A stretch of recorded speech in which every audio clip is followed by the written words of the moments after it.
Bonjour à tous, c'est Méto59, j'espère que vous allez tous très bien aujourd'hui. En cette journée, je vais vous présenter la situation à venir sur notre pays, avec l'agitation qui va continuer avec fortes pluies, des vagues submersion, du vent, etc. Et je vais vous parler aussi du vortex polaire stratosphérique, comme promis, et je vais vous expliquer en détail ce que c'est que le vortex stratosphérique. Donc là, on va commencer par la situation de la semaine, avec une semaine très agitée sur la France. Donc là, on a tout d'abord une dépression qui va passer sur le pays, ce qui donne, il y a une perturbation qui va passer sur le pays. Donc voilà. Ensuite, on a un petit dorsal très furtif qui va remonter sur le pays. Et puis derrière, on a encore des dépressions. Et là, bon, il n'y a pas de tempête. Hier, il voyait une tempête en GFS. Et là, ouais, il voit plus rien. Il voit plus rien, mais par contre, ouais, il y aura quand même de l'agitation. Il y aura quand même de l'agitation, notamment aussi niveau précipitation. Donc là, aujourd'hui, on a une perturbation qui passe sur notre pays.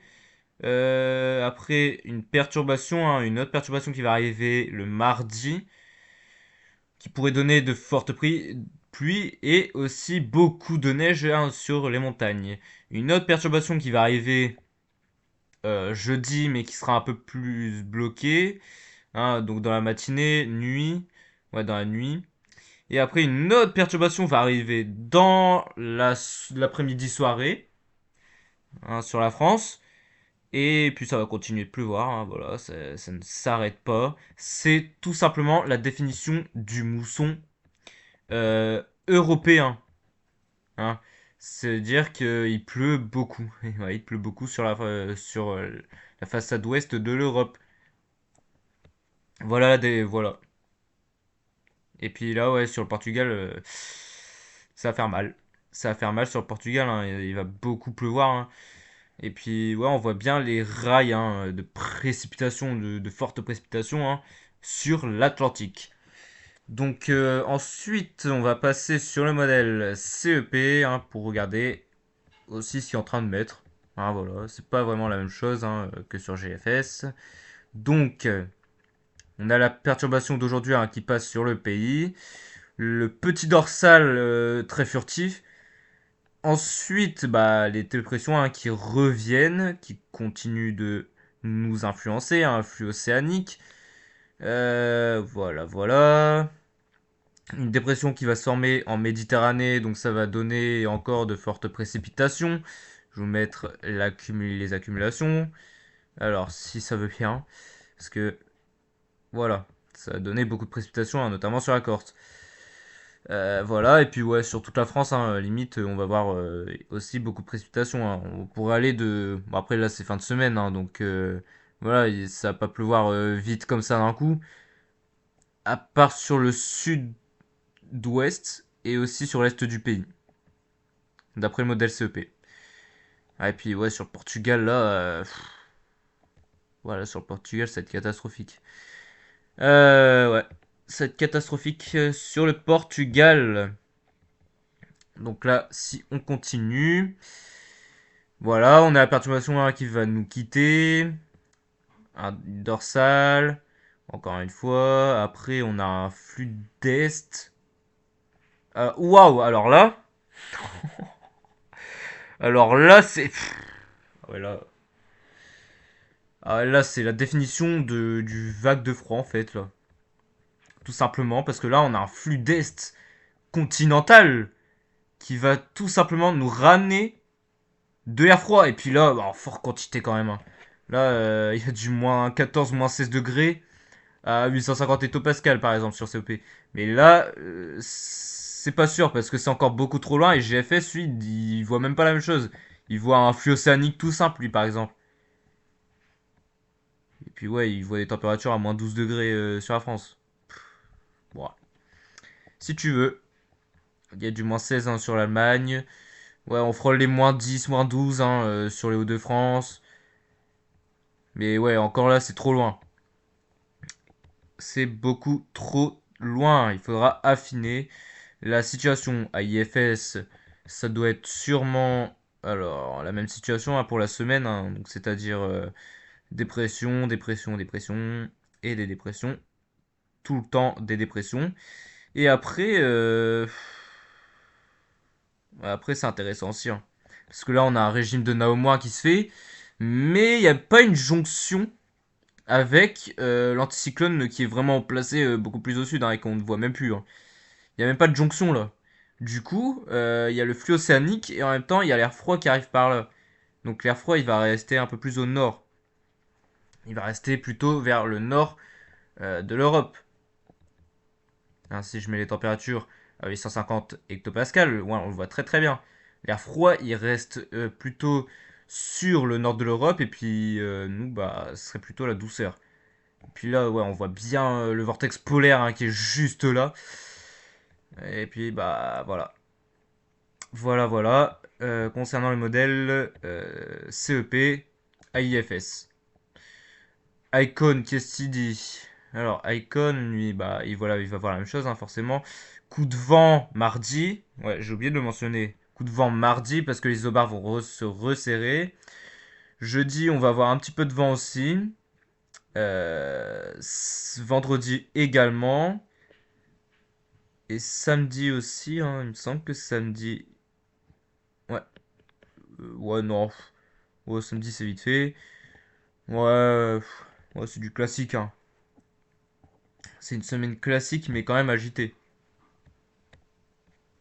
Hein, avec plusieurs dépressions qui vont passer sur le pays. GEM. Oula. Alors lui, il est très. Alors là, il voit deux tempêtes, hein, au large de l'Atlantique, au large de la Bretagne, qui vont fusionner, hein, derrière. Ouais, putain. C'est alors lui, c'est quoi ça? Alors, waouh. Et là, une autre tempête. Alors là, c'est vraiment un petit minimum. Alors là, c'est vraiment un tout petit minimum. Ouais, là, c'est un petit truc machin. C'est un petit truc. C'est un petit noyau. Bon, après, ouais, c'est. Ouais, lui, ouais, franchement, c'est pas fiable, hein. Ça voit des tempêtes. Waouh. Alors lui, il voit des tempêtes circuler, mais bien au sud. Et ah ouais, puis flux d'Est. Ah ouais, c'est c'est très mouvementé, hein. C'est le modèle GEM. Je vais mettre les températures. On voit l'air froid, hein, qui circule sur le nord de l'Europe. Et puis nous, on est concerné par des températures plus douces. Hein, donc voilà, et puis le vortex polaire, je vous l'ai dit, qui est juste là. Donc là, je vais vous parler du vortex polaire stratosphérique. C'est le modèle GFS. Merde, je me suis gouré. C'est le modèle GFS qui a ce paramètre. Il n'y a que lui. Voilà, et donc on est obligé de regarder qu'avec ce modèle. Donc là, comme vous voyez, ce qu'il y a en bleu, c'est le vortex polaire stratosphérique. La stratosphère se situe au-dessus de la troposphère, c'est-à-dire à plus de 10 km d'altitude. Entre la troposphère et la stratosphère, il y a la tropopause, comme par exemple. Et là, du coup, à la stratosphère, on a des températures très froides, hein, donc au niveau du vortex polaire. Ça, c'est normal. Et là, autour, là, par exemple ici, hein, avec les traits noirs et puis un vert plus clair, enfin plus foncé, et qui vire vers le jaune, ici également, ça, c'est des réchauffements stratosphériques, hein, qui influencent bien sûr le vortex polaire stratosphérique, hein, qui joue un rôle très important, hein, sur le déplacement du vortex. Donc là, par exemple, comme on le voit ici, on a un énorme réchauffement stratosphérique, hein, qui concerne l'Amérique et jusqu'à l'Europe en traversant l'Atlantique. Et là, ici, on a le vortex polaire qui s'étire, hein, qui s'étire. Et là, comme vous le voyez, on a on a le réchauffement stratosphérique qui essaye d'appuyer, hein, qui essaye d'appuyer, de prendre de l'ampleur sur la Russie. Et là, on a un noyau qui est en train de se détacher du vortex polaire. Ça s'appelle un split. Un split. Mais ce n'est pas le plus gros du split hein, qui va arriver. Ça, c'est une première séparation, mais ça va se rejoindre juste derrière. Ça va se rejoindre. Je vais remettre la configuration. Ça va se rejoindre. Voilà. Enfin, en tout cas, ouais, ça essaye de se rejoindre. Voilà. Mais après, ça revoit une séparation parce que on a le réchauffement stratosphérique qui s'étale sur la Russie.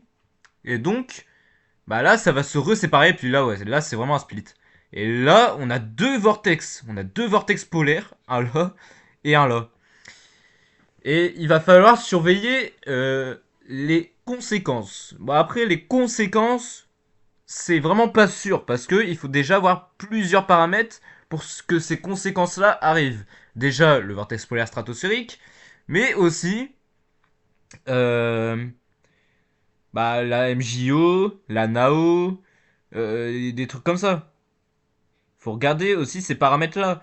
Quand on a MJO en phase 7 et 8 et la NAO, une NAO moins, avec un vortex polaire stratosphérique divisé en deux, bah là, là c'est très favorable hein, pour une vague de froid en Europe. Enfin, en tout cas, sur les moyennes latitudes. Hein, donc, Amérique, Europe, l'Asie du Nord, des trucs comme ça. Donc là, ouais, il va falloir surveiller. Et les conséquences, alors là, c'est très étonnant, mais c'est comme ça, vont arriver une semaine, ou bien 2 semaines, hein, ça dépend, après le split, hein, sur la troposphère. Alors que la stratosphère, c'est vraiment juste au-dessus de la troposphère. C'est normal, c'est tout simplement la loi de la statique des fluides. C'est la définition hein, de la loi. C'est comme ça. Hein, donc ça c'est un cours de physique en première. Hein. Après je vais pas vous expliquer vraiment ce que c'est, mais c'est tout simplement la loi des statiques des fluides. Voilà. Et du coup bah là on a un réchauffement stratosphérique assez puissant. Ah, là il y a je vois du moins 12. Je vois du moins 12 degrés euh, dans la stratosphère. Et là le vortex polaire qui se concentre sur la France. Bon alors là, ok d'accord. Et évidemment, quand on a un vortex polaire, un split, bah le vortex polaire va s'inverser. Enfin genre, si, voilà, c'est ça. En fait, quand on a un split, les vents zonaux vont s'inverser. Normalement, ça doit souffler de ouest en est, et là, ça va souffler d'est en ouest. Et c'est très favorable également pour les vagues de froid. Mais, waouh. Alors là, alors là, la configuration du machin, euh, alors là, c'est très, c'est très bizarre. On a un noyau là, on a un noyau là. Ouais, puis là, il y avait 5 noyaux. C'est quoi ça? C'est quoi de ce machin? Là, c'est vraiment, là, c'est les situations comme ça, c'est vraiment très favorable pour une vague de froid. Mais il faut d'autres paramètres. Hein, comme je vous l'avais expliqué, il faut MJO, la NAO et la Nina et aussi, hein, elle joue aussi, hein, la Nina. Voir aussi les autres trucs. Hein. Ah ouais, il y a plein d'autres trucs à suivre hein, pour que le scénario de vague de froid arrive. CEP, lui, alors, CEP, lui, il voit, je sais plus c'est lui, lui, il voit un flux d'Est continental, mais ce n'est pas vraiment la conséquence directe du split. Ce n'est vraiment pas la conséquence directe du split. Les conséquences vont arriver plus tard. Donc là, on a une configuration Nao moins classique avec un flux d'Est. Ça, c'est typique hein, en hiver. Hein, c'est du déjà vu. Hein. Mais c'est pas vraiment la conséquence directe du split. Il faudra attendre 1 à 2 semaines après. Voilà, ça dépend. Hein. Ça peut arriver une semaine comme 2 semaines. Et là, On a juste une dorsale hein, qui se referme, et donc avec une jonction hein, avec l'anticyclone qui est beaucoup plus au sud. Et donc les pressions là ne peuvent pas passer, donc ça oblige à faire un flux d'est. Ça oblige. Et là, du coup, bah, ça a fait rafraîchir les températures. Mais comme je viens de le dire, ce n'est pas une conséquence directe du split. Et les conséquences, ce n'est vraiment pas sûr qu'il y en ait. Hein. Je vous le réexplique une dernière fois. C'est vraiment pas sûr qu'il y ait des conséquences. Mais il faudra suivre hein, les prévisions du split. Il faudra le surveiller. Bon bah voilà, j'en ai terminé pour aujourd'hui. Et puis on se retrouvera donc dans la semaine hein, pour vous reparler du split. Je vais faire quelques posts hein, dans la semaine hein, pour vous parler de ce machin. C'était Météo 59. Bye tout le monde.